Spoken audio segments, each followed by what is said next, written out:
Здравствуйте, дорогие друзья! Давайте начинать нашу лекцию. Предоставляем слово нашему сегодняшнему лектору.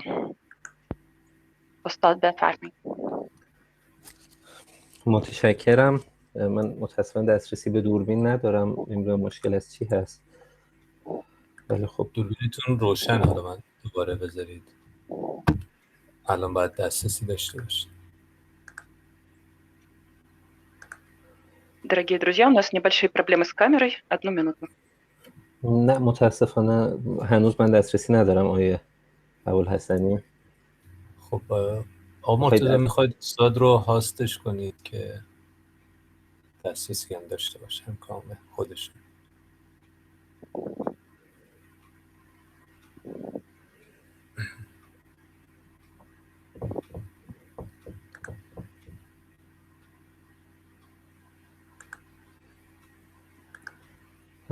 متاسفانه کماکان همون مشکل هست، ارور میده.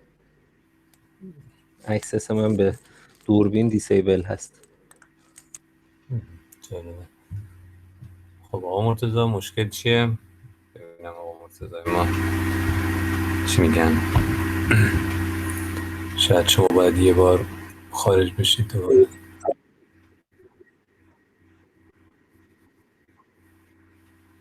آها بروزه. چون یه بار روشن کردم. بله مشکلی نداشت. خب میخواین یک بار خارج میشم و دوباره بشید تا ببینیم چطوری که شروع کنیم. Дорогие друзья, приносим свои извинения. Лекция немного задерживается, поскольку у нас есть технические неполадки, проблемы с камерой. Сейчас мы эту проблему устраним.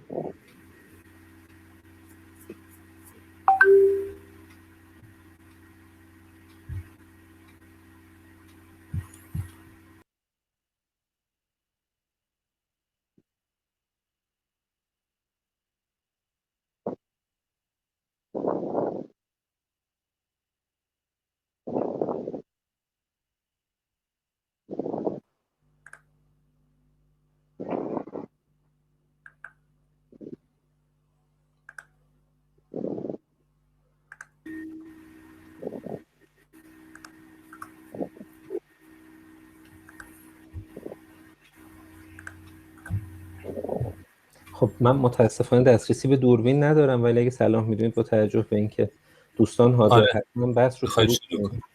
آره حالا اون بالا یه قفلی کنار آدرس هست، اینجا دوربین رو هم شما میتونید اجازه بدید. اگر اجازه مشکل نداره. اینا همشون دوربین و میکروفون اجازه دسترسی هست توی سیستم من. نمیدونم دیگه حالا چی شد یه دفعه. خب اشکال نداره، حالا پس ادامه بدیم، شروع میکنیم. خب پس با اجازه شما شروع کنیم. من میکروفونمو خاموش میکنم. خواهش کنم. بسم الله الرحمن الرحیم. عرض سلام، ادب و احترام دارم خدمت همه شما عزیزان، دوستان و همکاران گرامی. خیلی خوشحال هستم امروز در خدمت شما هستم با ارائه بحث درآمدی بر روش‌شناسی هنر اسلامی. اسم من محمد علی محمدی هست، پژوهشگر مطالعات هنر و مطالعات هنر اسلامی هستم. امیدوارم که جلسه خوبی داشته باشیم و بتونم در خدمت شما عزیزان باشم. Здравствуйте, дорогие друзья! Во имя Бога Всемилостивого и Милосердного приветствую вас, дорогие друзья, коллеги. Очень рад, что сегодня мне довелось выступать перед вами с лекцией на тему введения в методологию изучения мусульманского искусства. Меня зовут Мухаммад Али Мухаммади, я искусствовед и специализируюсь на изучении именно мусульманского искусства. Надеюсь, что вам понравится сегодняшняя лекция. یک نکته که همین ابتدای بحث اشاره بکنم، موضوع بحث هست درآمدی بر روش‌شناسی هنر اسلامی. شاید توی ترجمه من باید زودتر اعلام میکردم. الان یک ایراد کوچیک توی ترجمه هست، چون این یکی از مباحثی هست که ما امروز بهش توجه میکنیم. یکی از سوالات ما دقیقاً همین مورد هست که ما هنر رو باید به عنوان هنر اسلامی معرفی کنیم یا هنر مسلمانان. اینجا اون چه که من میبینم از متن روسی نوشته شده مسلمانسکا و ایسکوستوا، در حالی که من پیشنهاد میکنم که این رو بخونیم اسلامسکا و ایسکوستوا. изучения исламского искусства. Дорогие друзья, прежде чем мы начнем, я хотел бы высказать небольшое замечание. Дело в том, что в перевод названия нашей лекции закралась, с моей точки зрения, некоторая ошибка. Это вот как раз та проблема, которую я хотел бы сегодня обсудить, и мне стоило заранее предупредить. Дело в том, что в лекции написано «мусульманское искусство», я же предпочитаю перевод «исламское искусство», и мы поговорим о том, почему. متشکرم. خب شروع میکنم بحث رو. لطفاً صفحه بعدی اسلاید رو برای من بیارید. ما در بحث امروز در مورد پیشینه این بحث، یعنی هنر اسلامی، همچنین منظور از هنر اسلامی، نگرش‌های مختلف به هنر اسلامی و در نهایت نگاهی به روش‌های موجود در مطالعات هنر اسلامی خواهیم داشت. Итак, я начинаю, пожалуйста, следующий слайд. Итак, сегодня мы поговорим об истории вопроса, то есть истории того, что понимается под искусством ислама, под мусульманским искусством. Мы поговорим о содержании самого понятия искусства ислама или исламское искусство, о различных взглядах на эту проблему.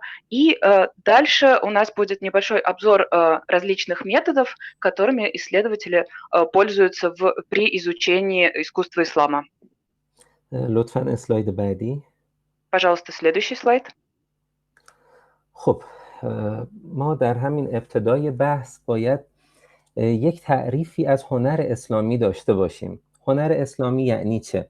هنر اسلامی مجموعه گسترده‌ای از هنرها شامل معماری، خوشنویسی، نقاشی، قالیبافی، سفالگری، فلزکاری و حتی در مواردی موسیقی در طول تاریخ 1400 ساله تمدن اسلامی در قلمرو و جغرافیای جهان اسلام هست. Итак, мы начнем с определения исламского искусства, что подразумевается под этим термином, что включает в себя это понятие. Значит, это некий комплекс искусств, куда входит архитектура, ковроткачество, ковроделие, каллиграфия, обработка металла и даже в некотором смысле музыка. И это искусство, которое вот на протяжении 1400 лет существования мусульманской цивилизации процветали в ареале распространения ислама. خب باز در همین بحث مقدماتی من اشاره می‌کنم به اینکه گستره هنر اسلامی از حجاز تا عراق و شام، از ایران تا آسیای مرکزی، از هند تا آسیای جنوب شرق و گستره شمال آفریقا و همچنین بخش‌های از اروپا شامل دوره و مجموعه اندلسیا از مصادیق هنر اسلامی هستند و وقتی که در مورد هنر اسلامی صحبت می‌کنیم باید به این مطلب و این گستردگی توجه داشته باشیم. И также в рамках вот такого небольшого введения я хотел бы поговорить о географии распространения мусульманского искусства. Это такие регионы, как Хиджаз, то есть Аравийский полуостров, Ирак, Сирия, Иран, Центральная Азия, Юго-Восточная Азия, Индия, Северная Африка и даже некоторые регионы Европы современной, да, такие как Андалусия. И когда мы говорим о искусстве ислама, следует иметь в виду, что имеется в виду вот настолько широкий географический регион. این گستردگی و تنوع جغرافیایی و همچنین بازه زمانی که ما در موردش صحبت می‌کنیم موجب شکلگیری نگرش‌های مختلف و گسترده به هنر اسلامی شده. بعضی از این نگرش‌ها بعضاً در مواردی دارای اختلافات و حتی تضاد هستند. در بحث امروز ما تلاش می‌کنیم دلیل این تفاوت‌ها رو در معناشناسی و نگرش‌ها به هنر اسلامی روشن بکنیم و تا حدودی مشخص بکنیم که نگرش‌های مختلف موجب شکلگیری اهداف، انگیزه‌ها و نتایج مختلفی خواهند بود.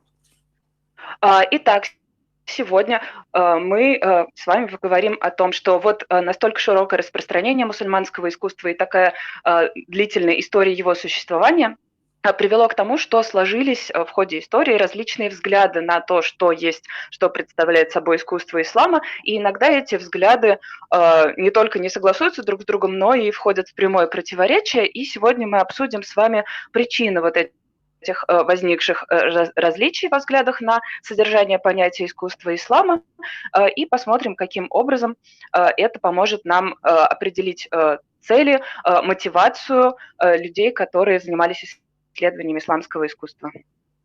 و مطلبی که قبل از ورود به معنای هنر اسلامی به عنوان حسن ختام خواهم گفت این هست که ما باید در نظر داشته باشیم اساساً زیبایی شناسی، مطالعات هنر، فلسفه هنر، اینها همه نگرش‌های مدرن علوم انسانی هست به مقوله هنر و طبیعتاً بعضی از این ترم‌های تخصصی که ما صحبت می‌کنیم ممکنه از نظر تاریخی و معناشناسی تاریخی دارای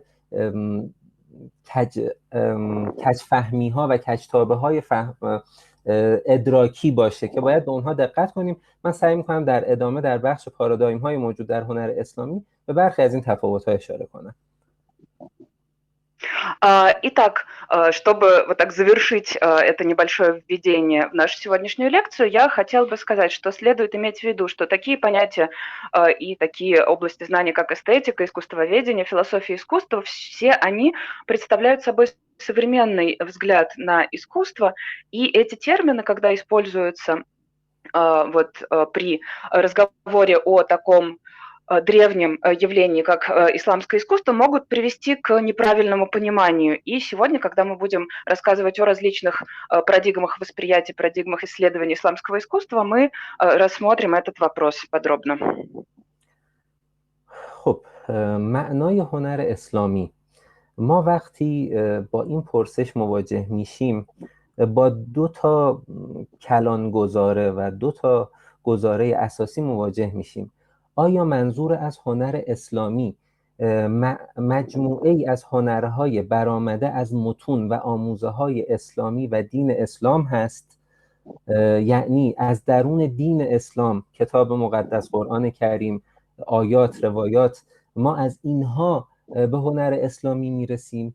یا هنر اسلامی یک صفت تاریخی هست که اشاره میکنه به هنرهای رایج در زمانهای مختلف در میان مسلمانان مختلف؟ Значит, когда мы говорим о том, что такое искусство ислама, когда мы пытаемся дать определение этому понятию, у нас есть два главных варианта. Либо мы называем искусством ислама, исламским искусством те искусства, которые испытали на себя влияние учения ислама, которые происходят неким образом из религиозных текстов, которые имеют в своим истоком Коран, Сунну и другие тексты, важные для ислама. Или же это искусство ислама, это историческое понятие, которым объединяют искусство, традиции, существовавшие в различные эпохи на территории обитания мусульманских народов. به صورت خلاصه بخوام همین مطلب رو، همین دو سوال رو مطرح کنم، هنر اسلامی آیا هنر دین اسلام هست یا هنر مسلمانان هست؟ هنر مسلمانانی هست که اشتغال در دوره‌های مختلف به این هنرها اشتغال داشتند. Итак, если кратко сформулировать эту проблему, то перед нами стоит выбор: либо искусство ислама – это искусство именно религии ислам, или же это искусство мусульман, которые в разные эпохи обращались к тому или иному виду творчества искусства. تمام مباحث بعدی ما حول пасух به این دو نگرش خواهد گذشت. И все, о чем мы будем говорить в дальнейшем в ходе нашей лекции, все это будет тем или иным образом попыткой ответа на вот этот вопрос. خب، در بخش سوم ما نگاهی داشته باشیم به پارادایم‌های موجود در بحث هنر اسلامی. خب، معنای اولی که من در نظر دارم اینجا توضیح بدم خود معنای کلمه هنر هست. هنر در عربی معادل فن، الفن استفاده میشه که اعم از هر گونه هنرهای تزئینی و هنرهای ظریف و همچنین صنعت، تکنیک و حرفه خواهد بود. Значит, Третий вопрос, который мы будем обсуждать, это различные парадигмы понимания исламского искусства. Да, и первое, о чем я сегодня хотела бы поговорить, это значение самого понятия искусства. Если мы возьмем арабский термин, то в арабском языке слово «искусство» обозначается словом «фан», и под ним имеется в виду не только изящное искусство, не только изобразительное искусство, но также еще ремесло, техника.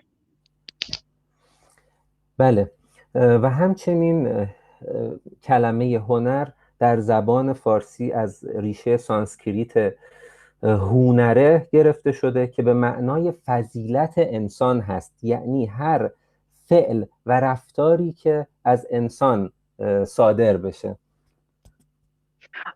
И, кроме того, если мы возьмем персидское по происхождению слово «хонар», которым обозначается слово «искусство» в современном персидском языке, то оно восходит к слову, родственному санскритскому «хунара», что обозначает человеческое превосходство, любое действие, которое может совершать человек.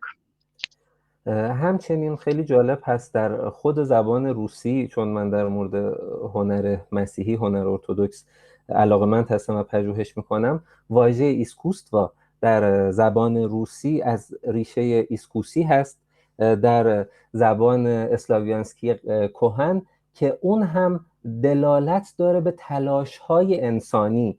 وقتی که به دیکشنری ما مراجعه کنیم، به اسلاوار مراجعه کنیم، ببینیم که خیلی جالب هست در زبان روسی هم هنر اعم از هر گونه تلاش انسانی هست در عرصه طبیعت. И если мы обратимся и к самому русскому термину «искусство», да, поскольку я занимался изучением христианского искусства, православного искусства, то само слово «искусство» в русском восходит к старославянскому корню со значением «человеческие старания, усилия». То есть если мы посмотрим в словарь, то само слово «искусство» в русском языке будет исторически обозначало некоторые человеческие усилия по обработке природного, по воздействию на мир природы. خب از همین واژه شناسی من کمک میگیرم تا اشاره و تأکیدی داشته باشم به اتحاد بین هنر، شغل و حرفه و همچنین تکنیک و صنعت در دوران کهن. ما در دوران پیش از رنسانس شاهد اتحاد میان این مفاهیم بودیم. Итак, если опираться на этимологию, то можно говорить о том, что понятие искусства объединяло под собой к тому же такие понятия, как профессия, техника, ремесло. И до эпохи Возрождения мы наблюдаем, что эти понятия объединялись под обозначением искусства. همچنین ما در دوران معاصر وقتی که در قرن 18 میلادی شاهد هستیم آقای بومگارتن، فیلسوف و هنرشناس آلمانی، وارد بحث پژوهش هنر میشه، رشته زیبایی شناسی یا استتیک رو وقتی ایجاد میکنه به عنوان یک گرایش فلسفی، اشاره میکنه در تعریف خودش به این که زیبایی شناسی علم احساس فهم هنر هست، یعنی مجموعه حواسی که به شناخت هنر منجر خواهند شد و در نتیجه زیبایی شناسی معاصر رو مبتنی بر حواس پنجگانه انسان بنا میکنه. И если мы будем говорить о современном мире, то есть о том мире, который нам знаком, начиная с XVIII века, то если обратиться к трудам Баумгартена, немецкого философа и искусствоведа, то когда он давал определение тому, что есть эстетика как направление философии, то он говорил, что эстетика – это наука о чувствах, которые возникают при восприятии искусства. То есть современная эстетика также основана на 5 чувствах: зрение, слух, осязание и так далее. در حالی که وقتی ما در باب معنای زیبایی در ادیان صحبت می‌کنیم، اعم از مسیحیت، اسلام یا ادیان دیگر، حالا موضوع ما هست هنر اسلامی، زیبایی در اسلام از اونجایی که زیبایی صفت الهی هست، یک امر حقیقی، وجودی و دارای مراتب مختلف هست که اعم از معنای زیبایی حسی و زیبایی‌های فراحسی همانند فضیلت خواهد بود. В то время как, если мы будем говорить о том, как понимает красоту религия, да, как христианство, так и ислам, ну, наша тема сегодняшняя – это искусство ислама, то можно увидеть следующее. Красота в исламе ценится постольку, поскольку это божественный атрибут. Это истинное сущностное понятие, и оно касается не только физических каких-то объектов, не только 5 наших чувств, но и метафизического. همچنین ما در مفاهیمی همانند تخیل، خلاقیت و همچنین ادراکات هنری شاهد تفاوت‌های خیلی جدی هستیم در کانتکست کلاسیک و کانتکست مدرن خودشون. Кроме того, когда мы говорим о таких понятиях, как воображение, как творчество, как восприятие искусства, то мы можем видеть, что между классическим и современным пониманием этих понятий существует большая разница. همچنین اهداف و مقاصدی که بعضا ما شاهد هستیم در این دو عرصه، یعنی در دوران سنتی خودش و در دوران معاصر، این اهداف و انگیزه ها ممکنه تفاوت هایی داشته باشند که در معناشناسی از این اصطلاحات ما باید به اونها توجه کنیم. من برای یک مثال خیلی کوتاه عرض کنم. برای مثال در هنرهای دوران سنتی ما شاهد نگاهی هستیم که ناشی از سودمندی هست، یا هنر باید در خدمت هدایت انسان باشه، در حالی که هنر در تعاریف هنر مدرن نوعی لذت زیبایی شناسانه هست و ممکنه قیدی همانند سرگرمی و یا آزاد بودن از هر گونه هدف برای اون منظور شده باشه. Кроме того, мы можем наблюдать, что цель искусства, сама мотивация художника также очень сильно отличалась и в традиционную эпоху, и в эпоху современности. Мы можем видеть вот такие различия. Я приведу небольшой пример. В традиционном искусстве, да, взгляд на искусство преобладал следующий. У искусства была определенная цель, она должна была руководить человеком, наставлять его, вести по правильному пути. Что же касается современного подхода к искусству, то здесь главенствующую роль отводится эстетическому удовольствию. Искусство может развлекать, и определенной цели у него нет, это искусство ради искусства. همچنین توجه به اون متن و اون کانتکستی که ما برای مطالعه هنر اسلامی به اون مراجعه می‌کنیم اهمیت بیشماری داره. برای مثال ما وقتی از هنر اسلامی صحبت می‌کنیم باید در نظر داشته باشیم برخی از هنرهای معاصر یا هنرهای در تعارض با دستورات اسلامی که به وسیله مسلمانان در جریان هستند مقصود و منظور ما نخواهند بود. برای مثال اگر یک نویسنده، مثلا من اینجا برای مثال این رو میگم، یا یک کارگردانی مثلا مسلمان هست مثل کارگردان بوسنیایی مثلا امیر کوستاریتسا، این فرد با اینکه در خانواده مسلمان متولد شده و کارگردان هست ولی مطلقاً آثاری که تولید میکنه در زمره هنر اسلامی نخواهد بود و مورد مطالعه هنر اسلامی نیست. Кроме того, стоит иметь в виду, что сегодня мы не будем с вами рассматривать те некоторые образцы современного искусства, которые находятся в противоречии с исламом, которые мы не можем отнести к исламскому искусству. Вот если приводить пример, то если взять какого-нибудь писателя или режиссера, ну давайте возьмем боснийского режиссера Эмира Кустурицу, который родился и вырос в мусульманской семье, но при этом те произведения, которые он создает, те фильмы, которые он снимает, они никак не соотносятся с религией ислама, и их нельзя считать вот попадающими под определение исламского искусства. لطفاً اسلاید بعدی. Пожалуйста, следующий слайд.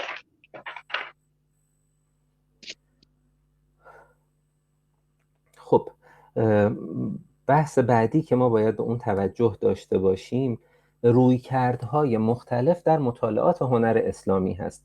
در همین بخش مقدماتی من توجه شما رو جلب میکنم به این تفاوت که ما دو کلان نگره به هنر اسلامی داریم. یا نگرش ها درون دینی هستند مثل تعریف و انتظارات فقه، فلسفه اسلامی، کلام اسلامی، عرفان اسلامی از هنر اسلامی، و یا در تقسیم دیگر ما شاهد مطالعات و نگرش های برون دینی هستیم با موضوع هنر اسلامی.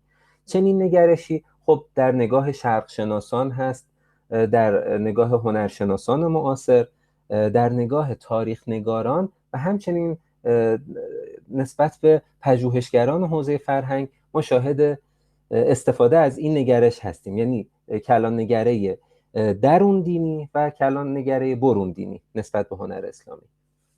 Итак, мы переходим к разговору о различных подходах к изучению исламского искусства. И вот в качестве такого вводного замечания я хотела бы сказать, что существует два основных таких больших подхода к этому вопросу. Во-первых, это изучение исламского искусства с точки зрения самой религии, такой внутрирелигиозный подход, и здесь рассматривается, как определяется исламское искусство в фикхе, то есть в мусульманском праве, в фальсафе, в каламе, то есть спекулятивной теологии, и в мусульманском мистицизме.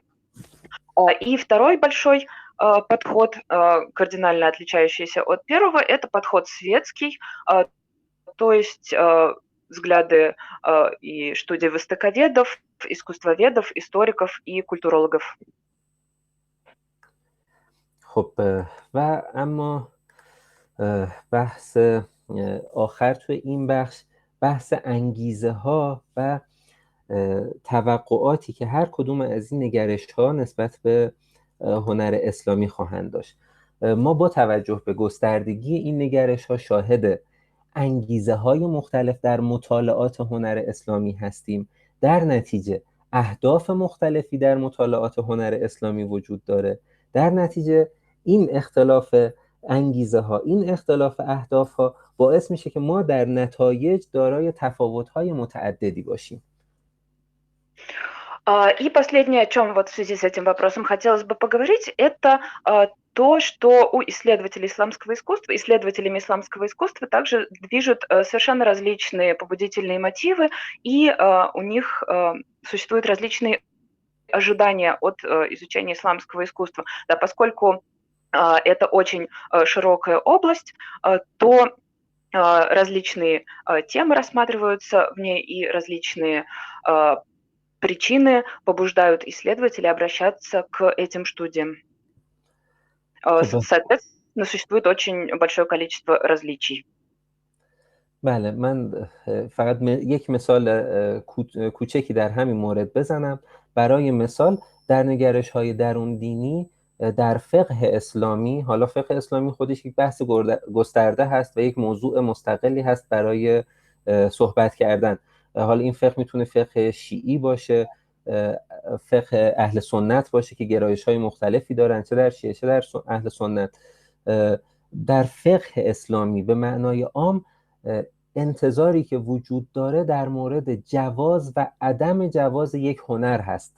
یعنی آیا فقه اسلامی یک هنر با موضوع خاص رو برای مسلمان جایز میشماره یا اجازه استفاده از اون هنر رو به مسلمان نمیده. برای مثال آیا معماری برای مسلمان جایز هست یا حرام؟ آیا رقص برای مسلمان جایز هست یا حرام؟ نگاه فقه به هنر چنین نگاهی هست، یعنی نگاه اجازه و یا عدم اجازه.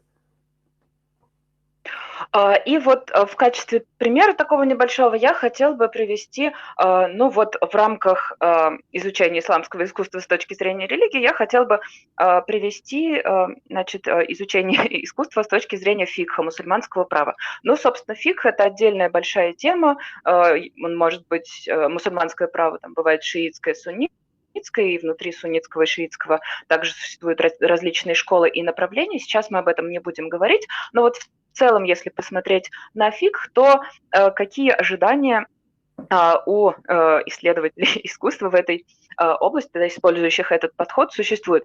В первую очередь искусство интересует специалистов по мусульманскому праву с той точки зрения, дозволено оно для мусульман или не дозволено, разрешено ли мусульманам заниматься тем или иным видом искусства или не разрешено, могут ли мусульмане заниматься архитектурой или дозволен ли мусульманам танец. Вот такой взгляд у фикха на искусство, такой подход и значит, такие стимулы, такие побудительные мотивы движут исследователями в этой области. این تفاوت انگیزه در نگرش‌های برون دینی هم دیده میشه. شاخه‌های معاصر علوم انسانی مثل جامعه شناسی، روانشناسی، مطالعات تاریخ، همچنین گرایش‌های مختلف فلسفه مثل هرمنوتیک، ساختارگرایی، پدیدارشناسی، اگزیستانسیالیسم، تمام اینها میتونن هنر رو موضوع پژوهش خودشون قرار بدن، از جمله هنر اسلامی رو موضوع پژوهش خودشون قرار بدن، ولی هر کدوم از آنها اهداف مخصوص به خودشون رو دارن. برای مثال اهدافی که در روانشناسی دنبال میشه شناخت پدیده‌های انسانی هست و به کمک آن شناخت رفتارها و روان انسانی هست که مثلا در جامعه اسلامی و با هنر اسلامی زیسته و زندگی کرده. Кроме того, подобные различия в целях, в предмете исследования существуют и у светских наук. Да, если взять современные гуманитарные науки, то это там, социология, психология, история, философия. Внутри философии это может быть герменевтика, структурализм, феноменология и так далее. И каждый из этих отраслей знаний может изучать искусство, делать его предметом своего изучения, и каждая будет преследовать при этом какую-то свою определенную цель. Ну, к примеру, если взять психологию, то в этой науке исследователи интересуют, собственно, человеческое поведение и то, каким образом оно проявляется, отражается в мусульманском искусстве и в мусульманском обществе. خب بعد از بیان این بخش مقدماتی ما وارد بحث روش شناسی هنر اسلامی خواهیم شد و تا دقایق دیگه توجهتون رو جلب میکنم به بررسی روش‌های موجود در هنر اسلامی. این بحث چون بحث گسترده‌ای هست، من برای جلسه امروز برای اینکه از حوصله دوستان خارج نباشه شاید 4-5 کلان نگره رو انتخاب کردم تا امروز به همراه شما دوستان بررسی بکنم. И вот после этой вводной части мы переходим уже к разговору непосредственно о методологии изучения исламского искусства. Мы поговорим о методах изучения исламского искусства. Их также огромное количество, и чтобы не испытывать ваше терпение, чтобы вас не утомлять слишком сильно, я отобрал вот 4-5 таких крупных основных взглядов или подходов к изучению исламского искусства, и о них мы сегодня будем говорить. لطفاً اسلاید بعدی. Следующий слайд, пожалуйста. خب اولین مقصد ما در روش شناسی هنر اسلامی بررسی روش پدیدارشناسی هست یا روش پدیدارشناسانه.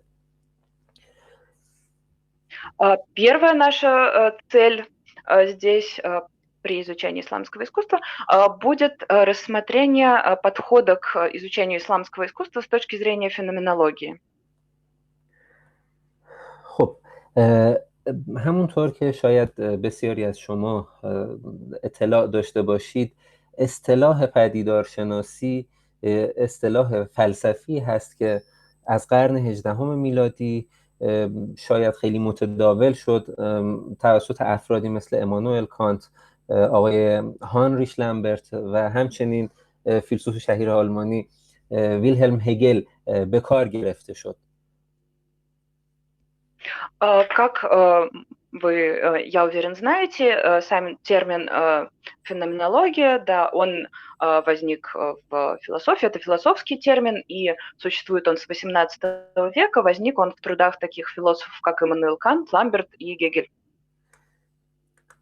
بله، در جایی که ما امروز بحث خواهیم کرد و ایستاده ایم، قصد ما بررسی روش پدیدارشناسانه کلاسیک فلسفی در علوم انسانی هست. این روش توسط ادموند هوسر در اوایل قرن 20 مورد توجه و استفاده قرار грефт. И сегодняшняя наша цель рассмотреть вот такой классический подход феноменологии к изучению исламского искусства. И, значит, мы будем рассматривать феноменологию в трудах Гуссерля в начале XX века.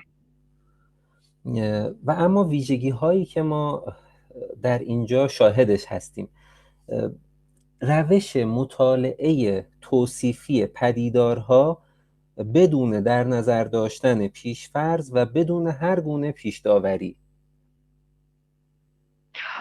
Итак, особенности феноменологического подхода, феноменологического исследования – это описание феноменов, описание различных явлений без каких-либо предубеждений, без каких-либо гипотез, вот в чистом виде. همینطور که در اسلاید مشاهده می‌کنید، در مطالعات مربوط به علوم انسانی روش پدیدارشناسانی یک روش بسیار محبوب هست و خیلی گسترده استفاده میشه در دین پژوهی، نقد ادبی، هنر و زیبایی شناسی که چه بسا امروز باهاش سر و کار داشته باشیم شاهد استفاده از این روش هستیم. یکی از دلایل و انگیزه های این که این روش انقدر مورد استقبال قرار گرفته این هست که در روش پدیدارشناسانه هدف پژوهشگر فهمیدن هست و قصد پژوهشگر داوری نیست. Значит, что касается феноменологии, феноменологического исследования, то вы можете видеть на слайде, что в современных гуманитарных науках этот метод имеет широкое распространение и пользуется большой любовью исследователей. И одна из причин этого заключается в том, что целью феноменологического исследования является понимание, а не вынесение какого-либо суждения. بله، ما می‌بینیم که روش پدیدارشناسی در مقابل شیوه‌های تحصلگرا و پوزیتیویستی که در اواخر قرن 19 و اوایل قرن 20 توسط فیلسوفانی مثل آگوست کنت یا برای مثال آقای برتراند راسل مورد استفاده قرار می‌گرفته، روش پدیدارشناسی فلسفی به عنوان یک اعتراض به روش‌های پوزیتیویستی در مقابل اونها شکل میگیره و انتقادات جدی به ناکارآمدی روش پوزیتیویستی در مطالعات علوم انسانی داشته. Что касается феноменологического исследования, то стоит отметить, что этот метод возник как реакция, он противопоставлен, во-первых, позитивизму, объективизму конца 19-го, начала 20 века, ну, например, таких мыслителей, как Конт и Рассел. И феноменологическое исследование возникла как реакция на позитивизм, и сторонники феноменологии говорили о неэффективности позитивизма. خب من دیگه وارد خود ویژگی‌های این روش بشم. به دلیل همین مطالبی که عرض کردم خدمتتون، دانشمندان متعددی مثل آقای ماکس شلر، رودلف اوتو، میرچا ایلیاده، کارل یونگ یا افرادی در بحث نقد ادبی مثل گاستون باشلار از استفاده کننده های روش پدیدارشناسی بودن و همشون از روش پدیدارشناسی در پژوهش‌های خودشون بهره بردن. Итак, давайте перейдем уже непосредственно к разговору об особенностях феноменологического исследования. Вот по тем причинам, которые я вам назвал, этот метод, этот способ исследования пользовался большой любовью у различных мыслителей и исследователей. Это Мирча Илиаде, и Башлар, и Фото. И все они обращались к феноменологии, вот как к методу исследования.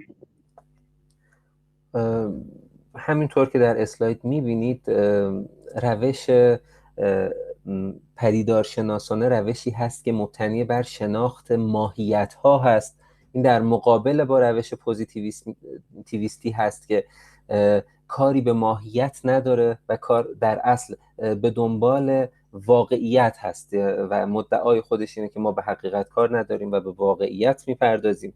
همچنین یک روش مفاهمه‌ای هست در مقابل روش داوری.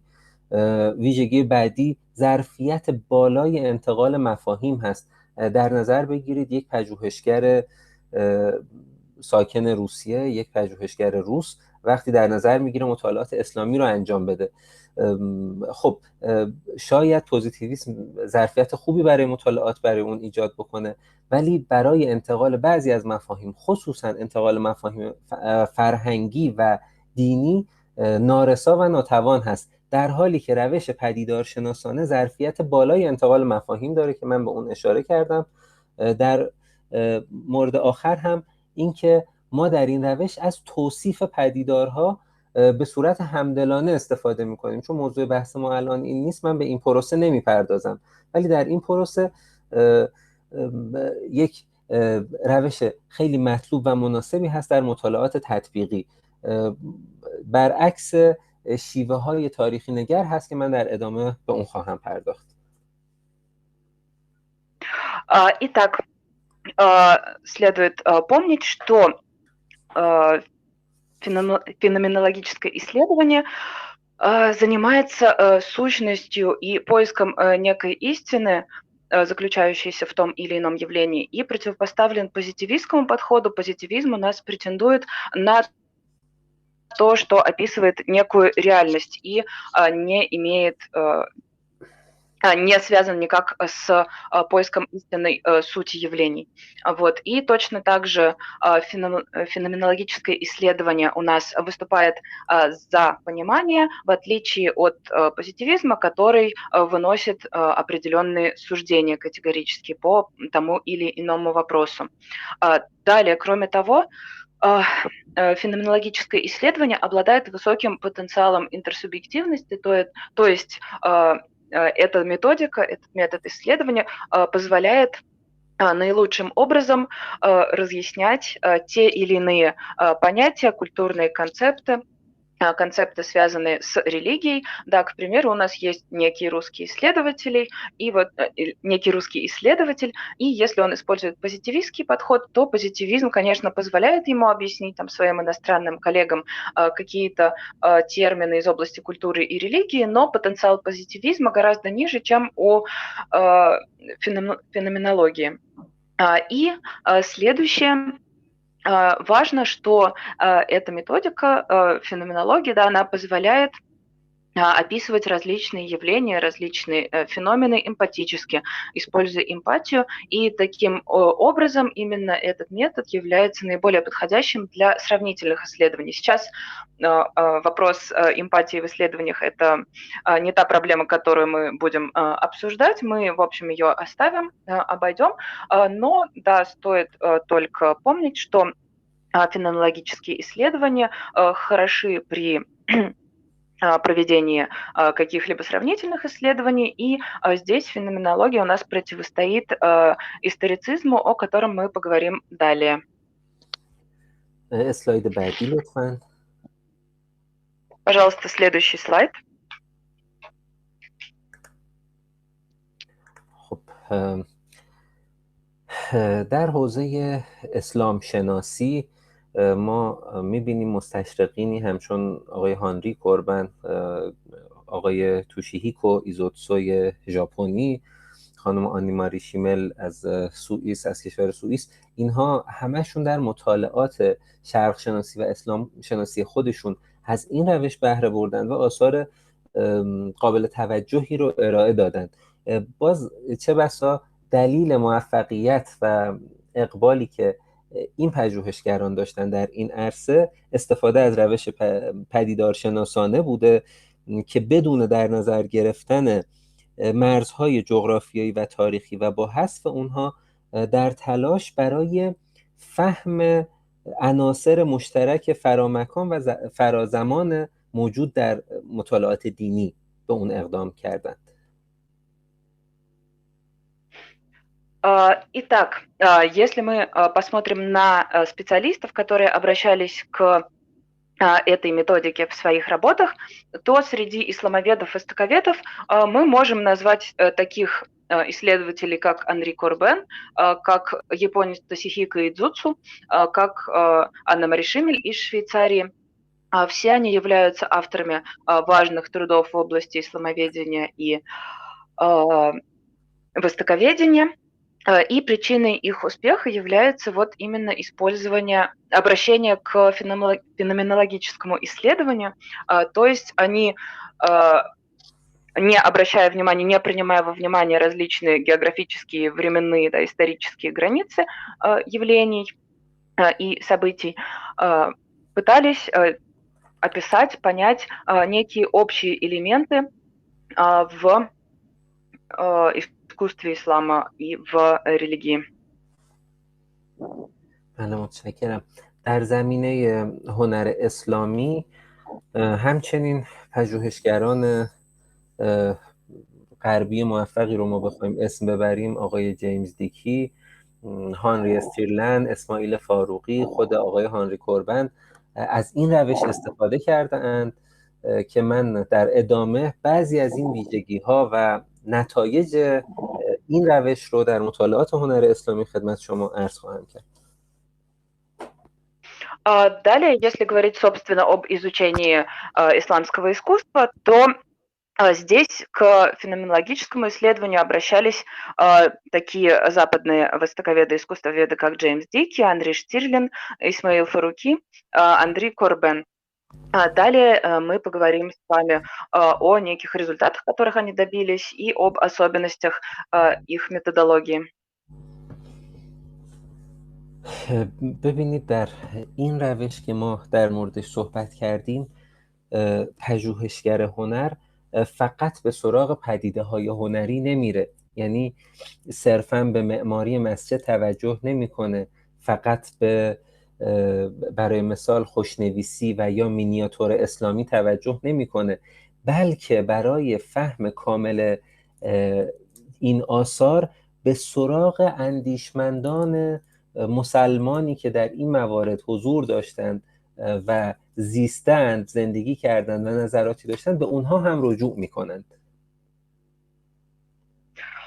Здесь стоит сказать, что вот эти искусствоведы изучали не исключительно некие феномены, да, некие образцы мусульманского и исламского искусства, там не только архитектуру мечети или не только миниатюру и не только каллиграфию, они стремились добиться некого общего понимания исламского искусства, его сути, и для этого обращались к трудам мусульманских мыслителей, которые высказывались на эту тему.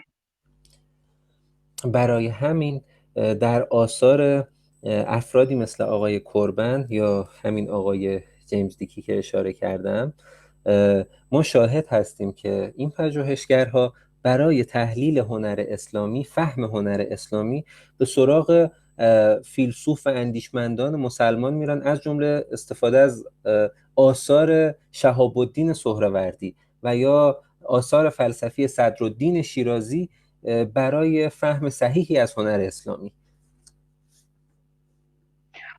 Итак, если мы обратимся к трудам вот уже названных мной Анри Корбена или Дики, то для того, чтобы проанализировать такое явление, как исламское искусство, для того, чтобы получить понимание того, что есть исламское искусство, они обращались в том числе к трудам мусульманских мыслителей, таких как Шахаб-ад-Дин Сухраварди, таких как Мулла Садра, и смотрели, что они писали на эту тему, для того, чтобы лучше понять, что есть исламское искусство. از این رو هنر اسلامی برای پژوهشگرانی که از روش پدیدارشناسی استفاده کردند اصطلاحاً معنادار هست و وقتی به آثار هنر اسلامی مراجعه می‌کنند برای اونها معانی بیش از فرم و محتوا خواهد بود. برای مثال هر صورتی از هنر اسلامی همانند یک نماد و سمبل هست. برای مثال مسجد همانند خانه خدا خواهد بود یا گنبد در معماری مسجد نمادی از حرکت جهان مادی و کسرات هست به سوی وحدت الهی. چنین ترکیبی رو ما میتونیم در تحلیل‌های پدیدارشناسانه از هنر اسلامی پیدا بکنیم. Итак, для исследователей, обращавшихся к феноменологии, предпочитавших вот эту методологию, рассматриваемую нами, смысл преобладает над содержанием, над формой. Для них сущностное содержание понятия гораздо важнее, чем его формальные особенности. И каждый предмет искусства, каждый объект для них является неким символом, да, выражением некой идеи. К примеру, мечеть понимается как дом Бога, купол, да, как часть мечети понимается как символ вращающегося мира, как символ перехода от множественности к единству. بله، من تشکر میکنم. از اینجایی که نگران هستم از نظر مدیریت زمان به مشکل بر بخوریم، از مطالب دیگه‌ای که در مورد روش پدیدارشناسی هست چشم پوشی میکنم. سعی میکنم در بخش جمع‌بندی یک نگاهی دوباره به صورت مقایسه‌ای و اجمالی به بعضی دیگه از ویژگی‌های پدیدارشناسی داشته باشیم. اسلاید بعدی لطفاً. Благодарю, дорогих друзей. Поскольку я боюсь, что мы не уложимся в отведенное для лекции время, здесь я опущу разговор о других особенностях метода феноменологического исследования. Возможно, в той части, где я буду подводить итоги и сравнивать различные методологии, я кратко расскажу еще о некоторых особенностях феноменологического исследования. خب، روش بعدی که در مطالعات هنر اسلامی به صورت گسترده مورد استفاده قرار گرفته و شاید متداولترین و محبوبترین روش مطالعاتی هنر اسلامی هست، روش تاریخی نگر هست که ما الان در مورد اون صحبت خواهیم کرد. Следующий метод, следующий подход, о котором мы будем говорить, и который является, пожалуй, наиболее распространенным в настоящее время при изучении исламского искусства, это исторический подход или историцистский подход. خب، در باب مقدمه این روش باید صحبت کنم که در قرن 18 و 19 میلادی و همزمان با شکلگیری کرسی‌های شرق شناسی در محافل اروپایی، روش مطالعات تاریخی هنر هم پدید اومد و مورد استفاده قرار گرفت. Итак, в качестве введения я хотела бы сказать, что вот в 18-19 веке, когда в Европе создавались востоковедные кафедры, в то же время, одновременно с этим процессом, шел также процесс становления, разработки методологии исследования искусства. در ابتدای قرن 19 روش تاریخی نگری به این صورت استفاده میشد که از روش خطی تاریخی استفاده میشد و همچنین بر اساس آنالیز آثار تاریخی و همچنین جغرافیایی ما میدیدیم که مطالعات تاریخ هنر شکل و رشد پیدا میکنه. Итак, вот в начале 20 века у нас преобладал исторический метод, да, метод последовательного изложения истории, и также который основывался на анализе исторических сочинений, географических сочинений, и вот также строилось и изучение искусства. خب، همچنین در مورد این روش باید خدمت شما عرض کنم که در حال حاضر دقیق ترین آثار و کتاب هایی که مربوط به مطالعات هنر اسلامی هست مبتنی بر این روش شکل گرفته و کماکان معتبرترین و مورد استفاده ترین روش در محافل آکادمیک و دانشگاهی نسبت به پژوهش های هنر اسلامی همین شیوه تاریخی نگری هست. Итак, Я должен сказать, что в настоящее время вот самые подробные, самые авторитетные исследования, которые у нас существуют по исламскому искусству, основаны именно на этой методологии, и именно она пользуется наибольшим авторитетом, уважением, распространением в академических, в университетских кругах. خب بعضی از ویژگی‌های روش تاریخی نگر رو عرض می‌کنم خدمت دوستان. یکی از این ویژگی‌ها این هست که ما شاهد در همین روش تاریخی نگر هم شاهد تفاوت‌ها نسبت به موضوع تاریخ و همچنین نسبت به موضوع هنر اسلامی هستیم. بخوام تقسیمی جدید ارائه بدم، در روش تاریخی نگری ما دو گرایش اساسی داریم که در گرایش اول تاریخ به عنوان ظرف مورد مطالعه قرار میگیره، یعنی روش ما روش نقلی تاریخی هست. در روش دوم روش ما روش تحلیلی تاریخی هست که تفاوت هر کدوم از اینها رو من در ادامه به شما عزیزان خواهم گفت. Итак, давайте поговорим об особенностях исторического подхода. Здесь также нельзя сказать, что это некий однородный подход, что здесь нет никаких течений, школ и тенденций.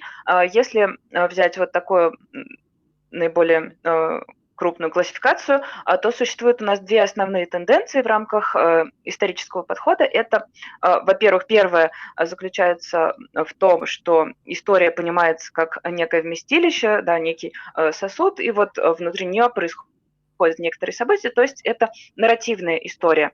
Факты излагаются, события излагаются вот по мере того, как они происходили. И вторая тенденция, второй такой основной подход – это аналитическая история. Мы чуть позже поговорим об их особенностях.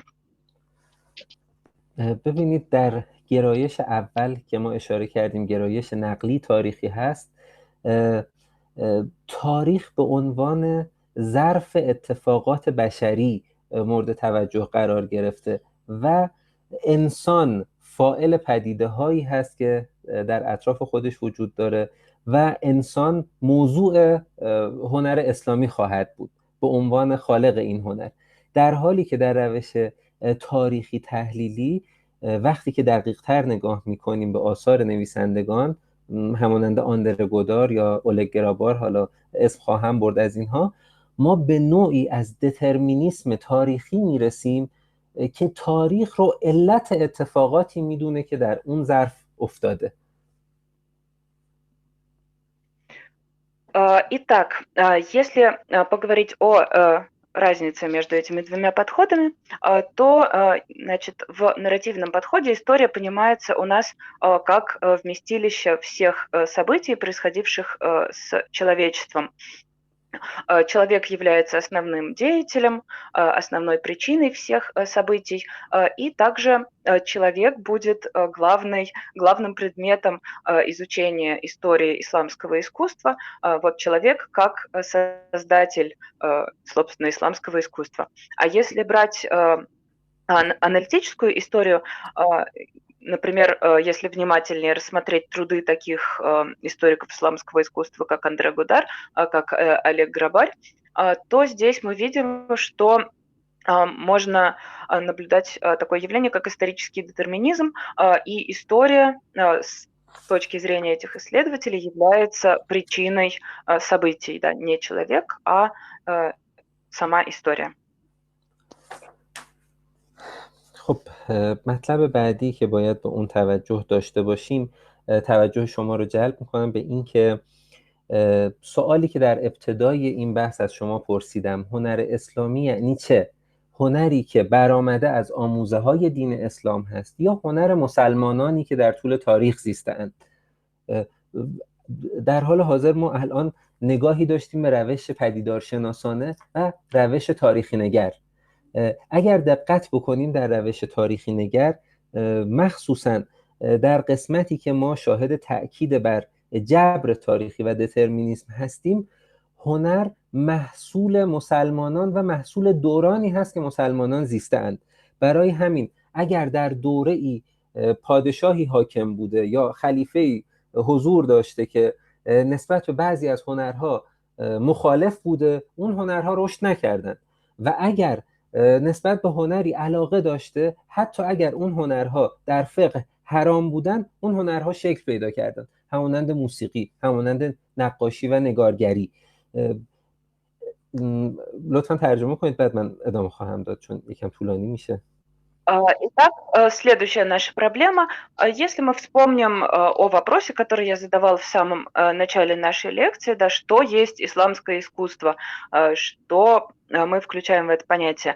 Да, у нас есть два варианта ответа. Либо это искусство, происходящее непосредственно из религии, рожденное религией, учением ислама, либо же это искусство людей, которые ислам исповедовали. Вот. И уже вот два подхода мы знаем к решению этого вопроса: феноменологический и историцистский. И если говорить вот о историческом подходе, то здесь мы наблюдаем то, что его сторонники разделяют убеждения об историческом детерминизме, о том, что они считают, что искусство – это продукт мусульман, да, и продукт своего времени, да, каждый предмет искусства является порождением эпохи, в которой он возник. Ну, к примеру, в ту или иную эпоху жил правитель, который был противником определенного вида искусства, или же наоборот, он поощрял развитие того или иного вида искусства, и это привело вот к такому расцвету. Даже если с точки зрения фикха тот или иной вид искусства не является одобряемым и запрещается. Ну, это может касаться таких искусств, как музыка, живопись и так далее. بله، در روش تاریخی همونطور که ملاحظه می‌فرمایید فکت‌های تاریخی و حقیقت‌های بیرونی که من اینجا نوشتم هیستوریکال فکت، حقیقت‌های تاریخی مورد استناد قرار می‌گیرند و همچنین روشی که اینجا وجود داره روش پوزیتیویستی و تحصلی هست و از روش علی استفاده میشه. در نتیجه ما هرچه که از تاریخ هنر اسلامی نیاز داریم بفهمیم در خود تاریخ وجود داره. ما هیچ نیازی نداریم برای فهم هنر اسلامی به سراغ ذات اسلام بریم و یا بریم ببینیم که عرفان اسلامی و یا اندیشمندان مسلمان چه تحلیلی در این رابطه دارند. و حتی اگر هم ما اهمیت بدیم به ارتباط هنر و دین، باز هم ابزاری برای تجربه و در نتیجه فهم اونها نخواهیم داشت. در نتیجه هر تحلیلی خارج از تاریخ هنر برای ما بیفایده هست. از این منظر در روش تاریخی ارتباط هنر اسلامی و تاریخ فقط مورد مطالعه قرار میگیره.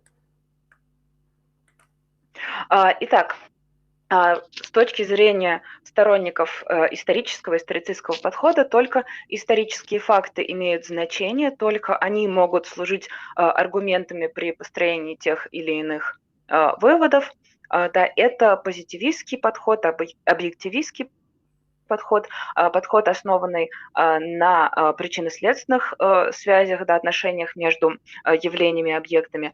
С точки зрения сторонников этого подхода все ответы нам может дать история, и совершенно не важно для понимания сущности исламского искусства обращаться, собственно, к учению ислама, к трудам мусульманских мистиков, мусульманских мыслителей, ученых, и также все, что нужно знать о связи искусства и религии, все это может нам рассказать только история.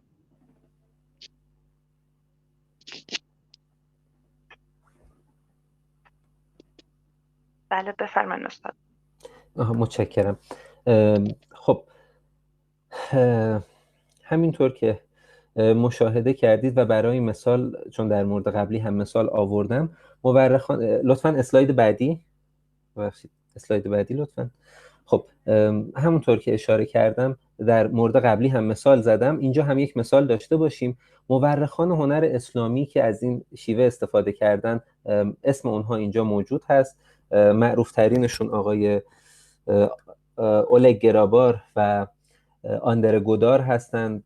افراد دیگه‌ای هستند، خانم شیلا کنبای، آقای ارنست کانل. اینا دانشمندان غربی بودند. در جهان اسلام ما میتونیم ببینیم که در ایران نویسندگان مختلفی هستند، اساتید مختلفی هستند که از این شیوه استفاده میکنن. این شیوه متداول هست. نویسنده شاخصی که من بخوام در ایران نام ببرم آقای روبین پاکباز هست. در مصر آقای ثروت اوکاشه از این شیوه برای معرفی هنر اسلامی و هنر مصر استفاده میکرد.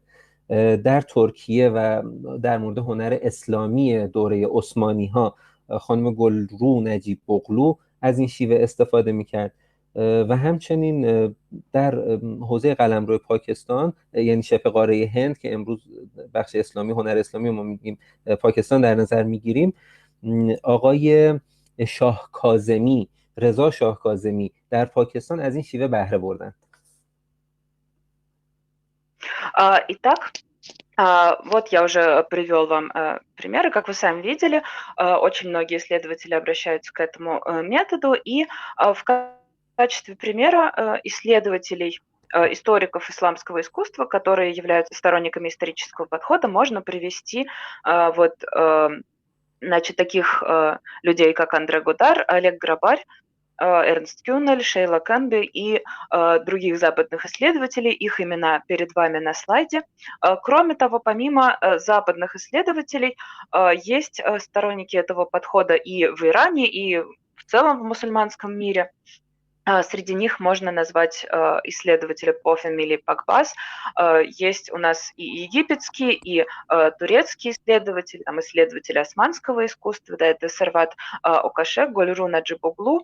В Индии и Пакистане также есть сторонники исторического подхода. Вот среди них можно назвать исследователя по фамилии Шах Казами. بله متشکرم. اسلاید بعدی لطفاً. Следующий слайд, пожалуйста. خب در اینجا ما در مورد روش سنتگرایی یک پارچه صحبت خواهیم کرد. من در مقدمه یک معرفی خیلی کوتاه داشته باشم. این یک اصطلاح تخصصی هست، اشاره داره به یکی از مکاتب معاصر فکری موجود در حوزه اندیشه و مطالعات فلسفی دینی. سنتگرایان یک جریان فکری معناگرا هستند که منتقدین مدرنیته هستند و در اوایل قرن 20 فعالیت خود را شروع کردند. Следующее направление, о котором мы поговорим, проблемы с интернетом. Я надеюсь, что их удалось устранить. В качестве краткого предисловия к разговору о современной традиционалистской школе хотелось бы сказать, что этим термином обозначаются сторонники современной школы мысли, которые выступают с критикой модернизма. بله، برای معرفی این افراد اشاره می‌کنم که در اوایل قرن 20 با فعالیت اندیشمند فرانسوی آقای رنه گنون، همچنین هنرپژوه و همچنین فیلسوف هنر هندی آمریکایی آقای آناندا کوماراسوامی، آقای فریتیوف شوان، آقای تیتوس بورکهارت، اینها به عنوان بنیانگذاران جریان مکتب سنتگرایی معاصر یا سنتگرایی یک پارچه فعالیت خودشون رو شروع کردند. در ادامه من به بعضی از نکات کلیدی این مکتب برای فهم درست‌تر اونها اشاره خواهم کرد و بعد نگاهی خواهیم انداخت به روش سنتگرایان در تحلیل و بررسی هنر اسلامی. Итак, повторю, что это направление зародилось в начале XX века трудами таких исследователей, как, например, французский историк искусства, философ искусства Рене Генон, а также, к примеру, Титус Буркхарт. Вот в их трудах были заложены основы для формирования школы современного традиционализма. И сейчас я хотела бы поговорить о некоторых ключевых моментах для понимания того, что собой представляет эта школа, и далее мы поговорим о методологии, которую они используют в своих исследованиях. برای افرادی که در این مکتب فلسفی حضور دارند، سنت به معنای گذشته نیست، بلکه سنت به معنای حقایق الهی و ازلی و ابدی هست که همیشه به همراه انسان بوده و خواهد بود. Итак, для сторонников этой школы традиция — это не нечто, относящееся к прошлому. Традиция — это истины, которые всегда были с человеком и продолжают оставаться актуальными для него. با این تعریفی که از سنت داشتیم حالا به راحتی میتونیم نگاهی داشته باشیم به ویژگی‌های مکتب سنت‌گرایی یکپارچه، از جمله نگرش معنوی به جهان، وحدت متعالی ادیان یعنی یک نوعی از پلورالیسم دینی، حکمت جاودان مشترک میان ادیان که اینجا نوشته شده براتون، وجود امر قدسی در زندگی انسان‌ها و همچنین اهمیتی که اونها برای هنر قائلن به عنوان زبان و پدیدار امر قدسی. اونها منتقدین به مدرنیسم هستند، در نتیجه یکی دیگه از ویژگی‌های اونها انتقاد به مدرنیسم هست.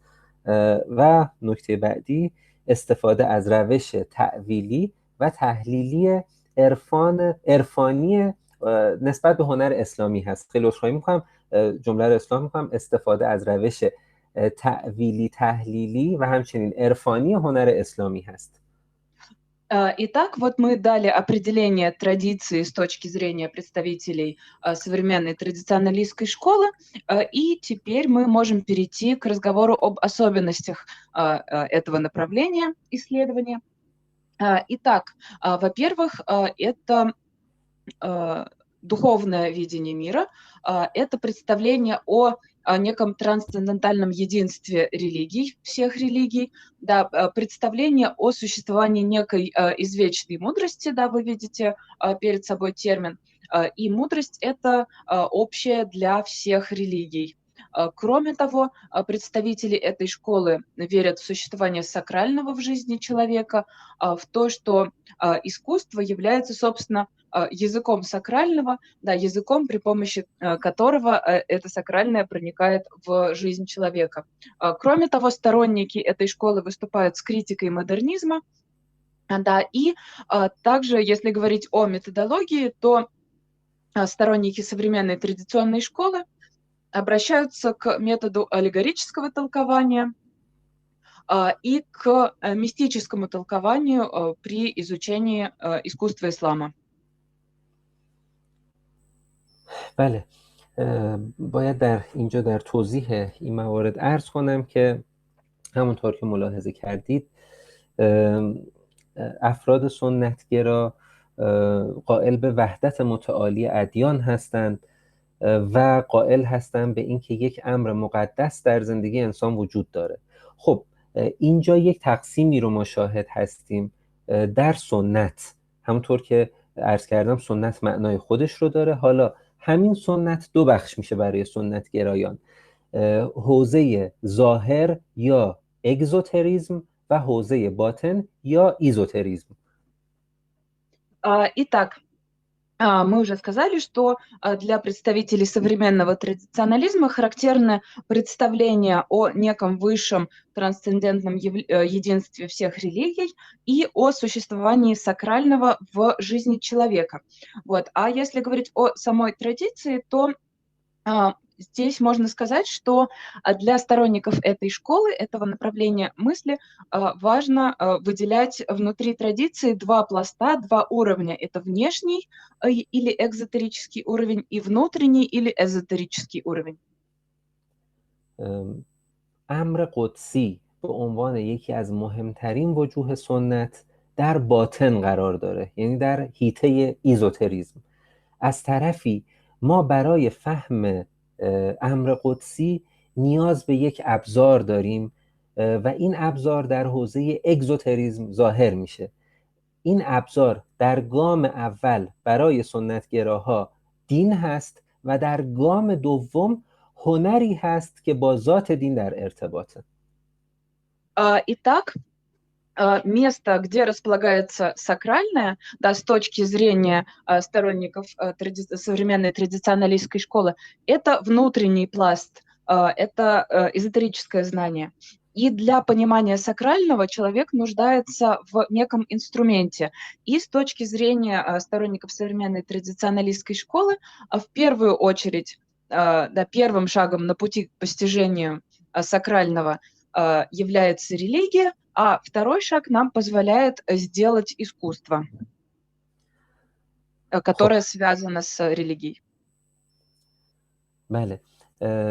در نتیجه هنر برای سنتگراها ابزار شناخت هست، یعنی نگاه سنتگرایان به هنر نگاه معرفت شناختی هست، نه نگاه سرگرمی هست و نه نگاه دیگری، بلکه هنر سنتی، هنر برای سنتگرایان با تعریف خاصی که دارن یک معنا و ارزش معرفت شناختی داره. Итак, с точки зрения, да, вследствие всего этого, с точки зрения сторонников современной традиционалистской школы, искусство является инструментом познания. Оно служит целям познания, а не, к примеру, предназначено для того, чтобы развлекать. Нет, искусство обладает эпистемологической ценностью и является вот таким важным инструментом, который позволяет постигать сакральное. خب حالا اینجا برمیگردیم به بحث اصلی خودمون. این مقدمات خیلی به طول انجامید، سعی میکنم زودتر جمع بندی کنم. بحث ما در روش شناسی هنر اسلامی رسید به ایستگاه سنتگرایی یک پارچه. خب در هنر اسلامی سنتگرایان قائل هستند به این که هنر اسلامی یک ارزش بسیار والایی داره، برای ما ارزش معرفت شناسی داره، معرفت شناختی داره و ما از این باب به هنر اسلامی نگاه میکنیم. و حال ترجمه بفرمایید، من تقسیمات هنر اسلامی رو عرض خواهم کرد. Итак, перейдем теперь к рассмотрению нашего основного вопроса, который является сегодня главным для нас. Каков же взгляд представителей традиционалистской школы на искусство? Да, искусство обладает огромной ценностью, обладает эпистемологической ценностью. بله. هنر اسلامی از نظر سنتگراها به دو بخش تقسیم میشه. یا هنر مقدس ما داریم یا هنرهای غیر مقدس که سنتگرایان ازش به عنوان هنرهای سنتی یاد میکنند. هنرهای مقدس در هنر اسلامی شامل معماری مسجد، کتابت قرآن کریم و تلاوت قرآن کریم میشوند. سوال اینجاست که چرا معماری مسجد، کتابت و تلاوت قرآن به عنوان هنر مقدس تلقی شدند؟ Итак, с точки зрения сторонников современной традиционалистской школы, исламские искусства делятся также на две группы. Это священные искусства и искусства профанные или традиционные искусства. К священным искусствам относятся три. Это архитектура мечети, это чтение Корана и это написание Корана. خب دلیل این نگاه به این سه شاخه هنر اسلامی چه هست؟ از نظر سنتگرایان در هر دینی اگر یک هنر مربوط به اون دین به ذات دین توجه داشته باشه، مستقیم با وحی در ارتباط باشه، مستقیم با کتاب مقدس در ارتباط باشه، اون هنر مقدس هست و در نتیجه ارزش معرفت شناسانه داره و به ما در فهم حقایق کمک میکنه. Почему же именно эти три вида искусства считаются священными? С точки зрения сторонников современной традиционалистской школы, те виды искусства, которые связаны с самой сущностью религии, которые находятся в тесной прямой связи с откровением, со священным писанием, именно они имеют вот эту эпистемологическую ценность и позволяют нам лучше понять сущность религии. همچنین برای سنتگرایان در بحث هنر اسلامی مجموع هنرهای سنتی غیر مقدس که تقسیم میشه به هنرهای عامه و هنرهایی که در دربار وجود داشته نگاهی بندازیم. سنتگرایان حتی برای این هنرها هم ارزش قائل بودند و اونها رو به صورت غیر مستقیم در خدمت دین و سنت میدونستند. از این رو نگاه سنتگرایان به مجموعه هنرهای اسلامی نگاه مثبت و گسترده‌ای بوده. اکثر هنرهایی که در تمدن اسلامی شکل می‌گرفته. حتی بعضی از هنرها که مورد انتقاد متدینین و یا فقها بوده، از نظر سنتگرایی هنر اسلامی هست و مورد پذیرششون قرار می‌گرفته، مثل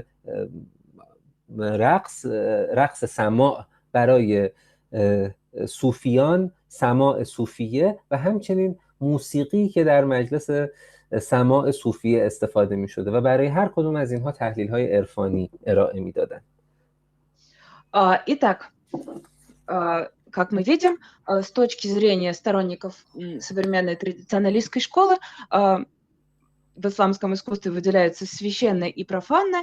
И профанное искусство или традиционное искусство также подразделяется на две группы искусств. Да, это искусство придворные и искусство такие народные, массовые.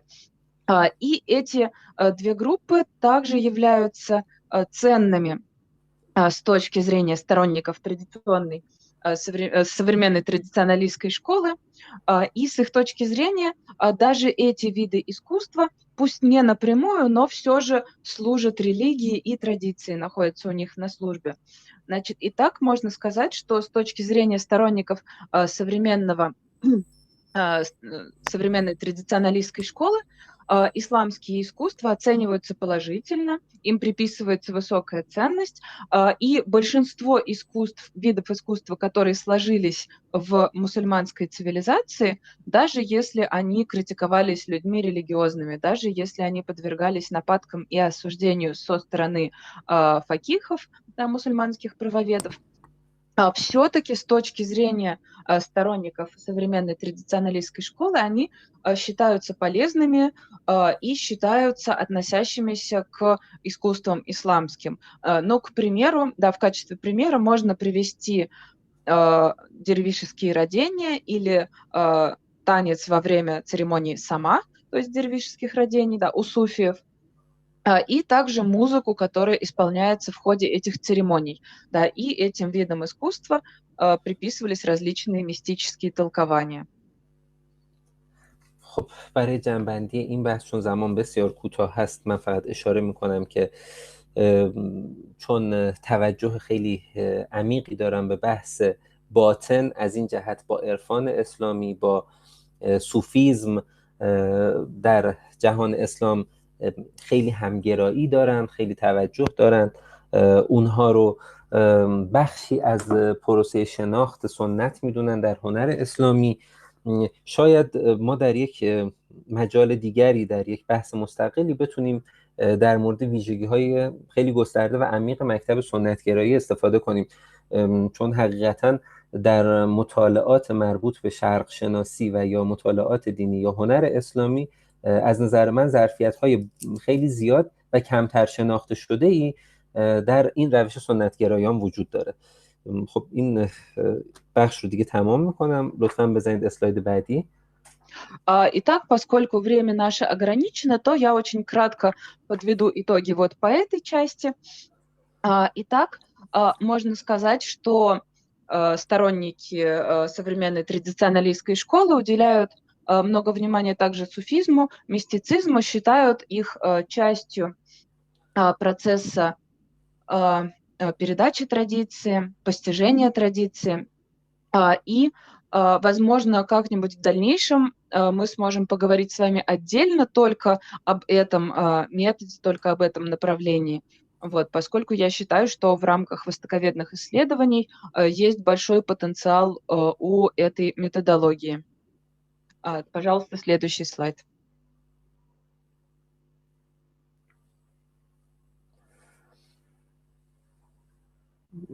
یک اسلاید دیگه هم لطفاً جلو بزنید. Если можно, еще один. بله متشکرم. خب روش پایانی که من امروز به عنوان حسن ختام خیلی سریع عرض میکنم خدمتون، روش حکمی اسلامی، حکمی عرفانی هست در تحلیل هنر اسلامی. این روش یکی از روش‌های قابل توجه هست به هنر اسلامی و همچنین با اون تقسیمات مقدماتی که عرض کردم میتونیم متوجه بشیم که در حال حاضر تنها روش نگرش درون دینی به هنر اسلامی که ما میتونیم از اون روش برای تحلیل هنر اسلامی استفاده کنیم همین روش هست، یعنی روش حکمی و عرفانی. Итак, последний подход, о котором мы поговорим, к анализу исламского искусства, это мистико-философский подход. И тоже он очень важен. И если мы вспомним ту классификацию, которую я предлагала в самом начале лекции, да, разделение подходов на внерелигиозные и внутрирелигиозные, то вот этот подход как раз единственный можно отнести к внутрирелигиозному подходу к изучению исламского искусства. خب در این روش که باز خیلی روش گسترده‌ای هست و به تنهایی میتونه ساعتها وقت از پژوهشگر ما بگیره، ما شاهد هستیم که جهانبینی‌های گسترده فلسفی و عرفانی در جهان اسلام اینجا وجود داره و در نتیجه تفاوت‌های خیلی گسترده‌ای وجود داره. ما اینجا فیلسوفان نامدار زیادی رو شاهد هستیم که ممکنه به هنر اسلامی توجه داشته باشن یا بر اساس نظام فلسفی اونها ما هنر اسلامی رو بخوایم تحلیل و آنالیز کنیم. افرادی مثل فارابی، مثل ابو علی سینا، مثل شهاب الدین سهروردی و ملا صدرای شیرازی فیلسوفانی هستند که هر کدوم از اونها به هنر اسلامی توجه داشتن و از دیدگاه‌های اونها میشه استفاده کرد.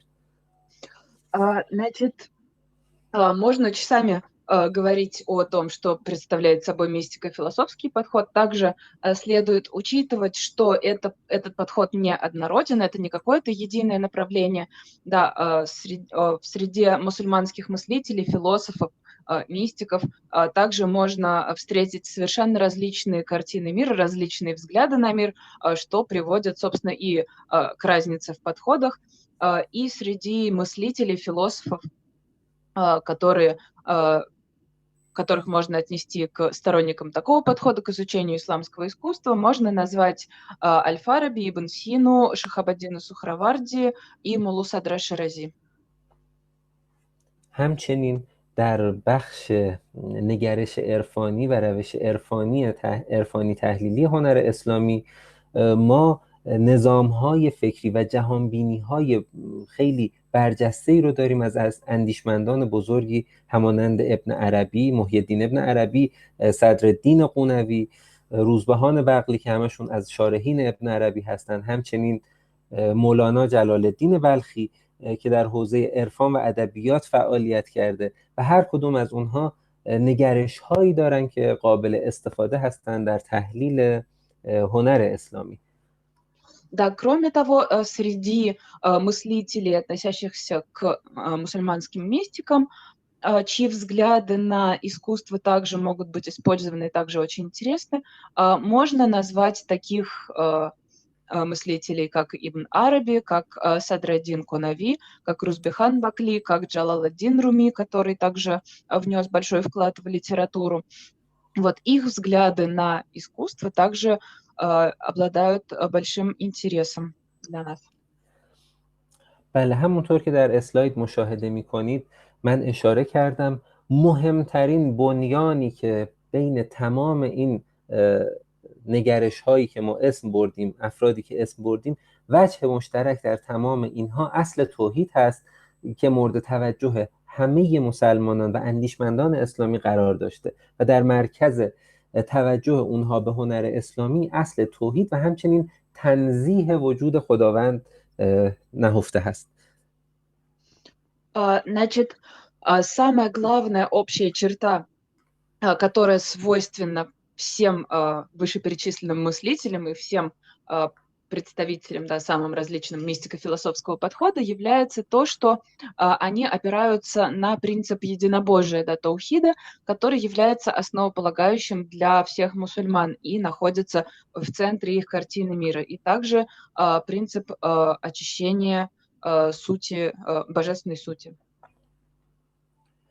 همچنین نکته که باید اشاره کنم این هست که عرفان و تصوف اسلامی یک جغرافیای خیلی بزرگی رو تحت تأثیر خودش داره. برای مثال در شمال آفریقا سلسله های تصوفی وجود دارن مثل فرقه شاذلیه در ایران، برای مثال دراویش نعمت اللهی، در ترکیه فرقه مولویه از اهل صوفیه هستند و همچنین در شبه قاره هند که مسلمانان زیادی اونجا وجود دارند دراویش و صوفیان فرقه چشتیه وجود دارند که بلا استثناء همه اونها نگاهی که به دین اسلام و هنر اسلامی دارند نگاه عرفانی و صوفیانه‌ای هست. Итак, если говорить о мусульманском мистицизме, то здесь важно, что он очень широко распространен по миру, распространен в самых разных регионах. К примеру, в Северной Африке можно встретить представителей суфийского ордена Шазилия, в Иране распространен орден Немат-ул-Лахи, в Турции Мевлеви, в Индии, да, на полуострове Индостан, где также довольно значительный процент мусульманского населения, у нас распространен орден Чиштия, и все они без исключения значит, смотрят на исламское искусство, рассматривают исламское искусство с религиозной, с мистической точки зрения. همین گستردگی تصوف و عرفان اسلامی در این جغرافیای پهناور که بسیاری از آثار فاخر هنر اسلامی رو درون خودش جا داده، اهمیت آشنایی با روش حکمی عرفانی هنر اسلامی رو برای ما پدیدار میکنه. Итак, именно вот такое широкое распространение суфизма, мистицизма на большой территории и огромное количество художественных произведений, произведений искусства, созданных да, суфиями, мистиками, и делает для нас важным вот знакомство с этим мистико-философским подходом к изучению искусства. لطفاً اسلاید بعدی. Следующий слайд, пожалуйста. خب من کمی سرعت میدم. در نظر داشته باشیم یکی از باز خصوصیات مشترکی که در نگرش‌های عرفانی به هنر اسلامی وجود داره این هست که ما شاهد یک جهانبینی هستیم که اون جهانبینی دارای سلسله مراتب طولی هست، یعنی از عرش الهی در آسمان شروع میشه و در جهان مادی تا زمین امتداد پیدا میکنه و این سلسله مراتب طولی زمینه‌ای میشه برای ظهور و بروز هنر اسلامی. Итак, такой общей особенностью для мистического понимания искусства является картина мира, характерная для суфиев, для мусульманских мистиков. В ее основе лежит представление об иерархическом устройстве мира, то есть мир представляет собой, да, собственно, наше бытие представляет собой несколько миров, сверху вниз по иерархии они рождались и существуют, да, начиная от божественного престола мира, в котором находится Бог, до, собственно, материального мира. از همین رو هنر اسلامی با این نگاهی که عرفا دارن، هنر اسلامی چون با خداوند سر و کار داره در نتیجه با حقیقت سر و کار داره و نه مثل بعضی از هنرهای مدرن مثلا با فریب سر و کار نداره. از ویژگی‌های تلقی عرفا از هنر اسلامی این هست که هنر با حقیقت سر و کار داره و باید به این مطلب توجه داشته باشیم. И по этой причине, с точки зрения мистиков, исламское искусство, да, объектом его является истина, а не, как, например, в современном мире, там, в западном искусстве, искусство — это некий обман. Значит, а поскольку с точки зрения мистиков искусство связано с Богом, то вот его объектом является высшая истина. بله، همچنین روش عرفانی مبتنی هست بر تفسیرها و تأویلهای مختلف. هر ظاهری رو که در هنر مشاهده می کنند حمل بر یک باطن و یک حقیقت باطنی می کنند و هر اثری رو رمزی می دونند که گواه میده بر ما بر یک حقیقت متعالی الهی و در نتیجه هنر اسلامی مطلقاً سرگرم کننده نخواهد بود، بلکه از نظر عرفان اسلامی و همچنین حکمت اسلامی هنر اسلامی متعالی هدایتگر هست. Итак, кроме того, в основе вот такого мистического метода, мистического отношения, подхода к искусству лежат различные методы толкования, да, тафсир, толкование Корана, и тавиль, аллегорическое толкование. И каждому объекту во внешнем мире приписывается связь с некой идеей, с некой сущностью в мире внутреннем, да, в мире скрытого. И каждый, любое внешнее проявление, любая аллегория, любой объект служит указанием на некую высшую истину. Таким образом, искусство понимается ни в коем случае не как средство развлечения, но как нечто трансцендентное, то, что ведет к постижению истины. با توجه به اینکه زمان ما تمام شده و من عذرخواهی میکنم از دوستان، من در این بخش از ارتباط بین ادبیات و ادبیات هنر اسلامی و عرفان اسلامی، ارتباط بین اینها، همچنین بحث هایی که مربوط به مشاغل و حرفه ها هست در جهان سنت، مثل فتوتنامه ها در هنر اسلامی و ارتباطشون با عرفان و حکمت چشم پوشی میکنم. امیدوارم در فرصت دیگه بتونم صحبت کنم.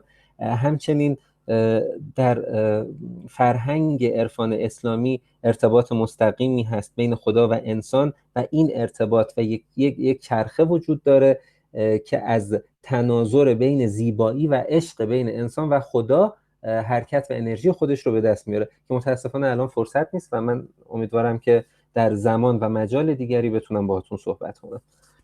Да, к сожалению, дорогие друзья, время нашей лекции истекло, и вот приношу свои извинения, но у нас уже не осталось возможности поговорить о том, каким образом литература и искусство связаны с мистицизмом в мусульманском мире, в мире ислама. К примеру, поговорить о таких сочинениях, как «Фотоватнаме» или книги о молодечестве, да, и об их связи и с мистицизмом, и с философией. Да, кроме того, как вы знаете, в мусульманской культуре, в мусульманском мистицизме существует представление о непосредственной связи, о непосредственных отношениях между Богом и человеком. Это некий цикл, да, основанный на любви, ведущей силой, движущей силой здесь является любовь. Вот, надеюсь, что у нас еще будет возможность отдельно поговорить на эту тему, но сегодня, к сожалению, времени уже не осталось. خب من به عنوان جمع‌بندی مباحث خودم یک صحبت مختصری داشته باشم. ببینید رویکردهای مختلفی رو ما به هنر اسلامی بررسی کردیم و دیدیم که در رویکرد پدیدارشناسانه، رویکرد تاریخی نگر، رویکرد مکتب سنتگرایان معاصر و همچنین رویکرد عرفان اسلامی، هر کدوم ویژگی‌های مثبتی برای استفاده دارن و طبیعتاً هر کدوم کاستی‌هایی دارن که ما باید اونها رو در نظر داشته باشیم. Итак, вот вкратце я бы хотела подвести итоги.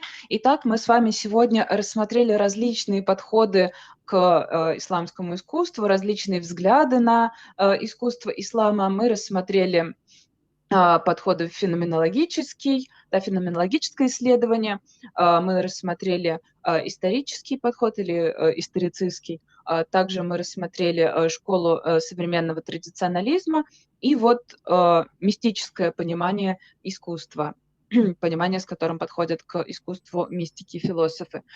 И у каждого из этих взглядов, подходов есть свои особенности, есть свои плюсы, которые можно использовать, можно задействовать в собственных исследованиях, и есть свои минусы, которые также нужно учитывать. همچنین میتونیم در نظر بگیریم که بسیاری از روش‌هایی که ما در موردشون صحبت کردیم قابل تقسیم هستند به تاریخی و فراتاریخی.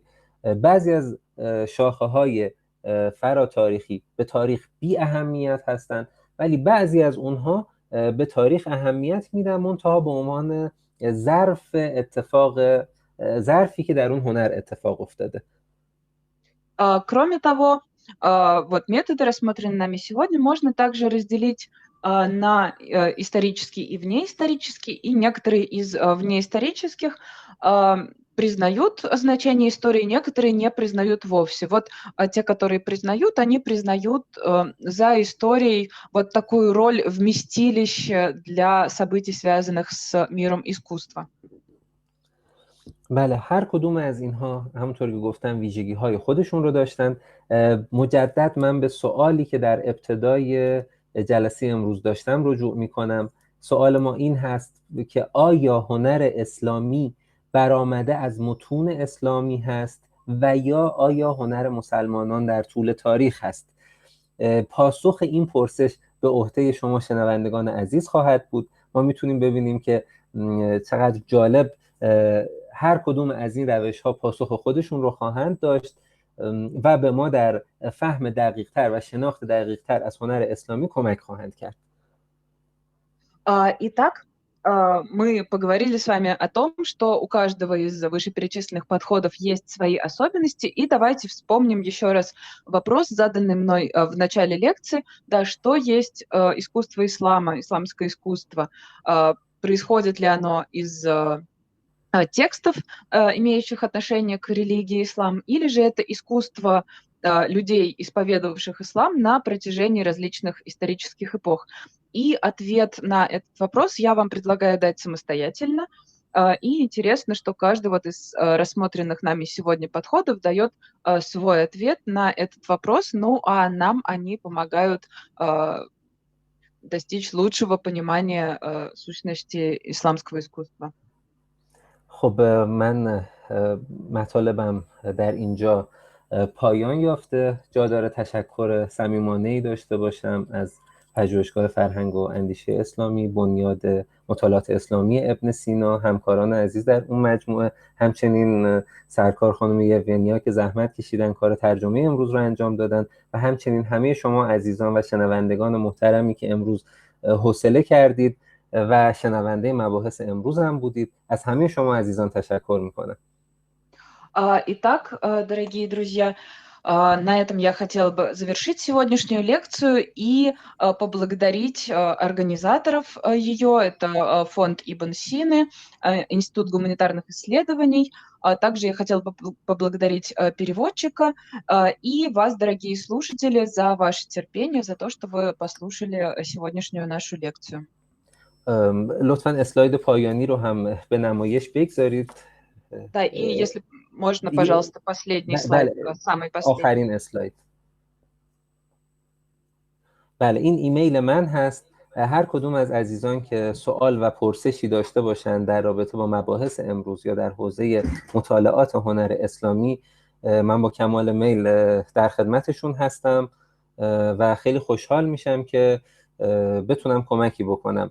همچنین مختصر آشنایی با زبان روسی خواهم داشت و شاید برای من خیلی دشوار نخواهد بود. از همه شما عزیزان تشکر میکنم.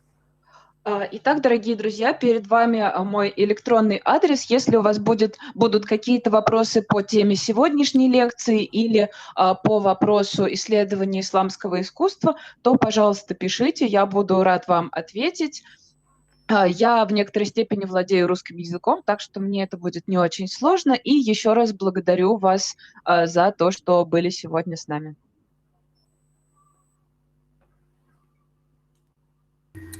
استاد سپاسگزاریم. ممنون خانم نیکیتنکو. اگر سوالی دارن دوستان ما در خدمتیم. Благодарим нашего дорогого лектора. И если у вас, дорогие слушатели, есть какие-то вопросы, то, пожалуйста, задавайте их.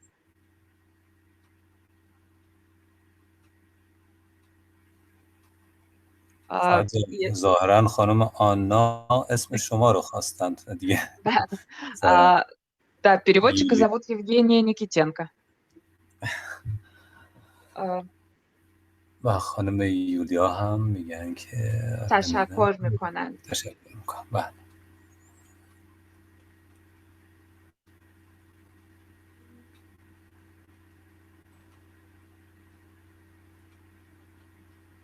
Я тоже благодарю. Спасибо, Анна. Я тоже благодарю вас очень рад. Вы здесь сегодня. Это уже дорогие друзья. Я очень рад, очень рад. خب سپاسگزاریم از همه دوستان. ممنون، متشکر. این ویدیو رو ما توی کانال یوتیوبمون میگذاریم و دوستانی هم که سرتیفیکیت این جلسه رو خواستن میتونن با ما مکاتبه کنن. Что ж, дорогие друзья, благодарим вас за то, что были с нами. И запись сегодняшней лекции будет выложена на нашем YouTube-канале. А те, кто хочет получить сертификат о том, что прослушал эту лекцию, может нам написать на адрес фонда Ибн Сина. و همچنین لکچرهای بعدیمون رو هم در جریان باشن که شرکت کنند. Да, и также на нашем сайте вы можете следить за нашей программой, за тем, какие лекции ожидают нас в будущем. خدا نگهدارتون استاد. خدا نگهدار. خانم نیکیتنکو خدا نگهدار و همه خداحافظ. وقت شما بخیر. خدا نگهدار. خدا. Всего доброго, дорогие друзья. На этом мы с вами прощаемся.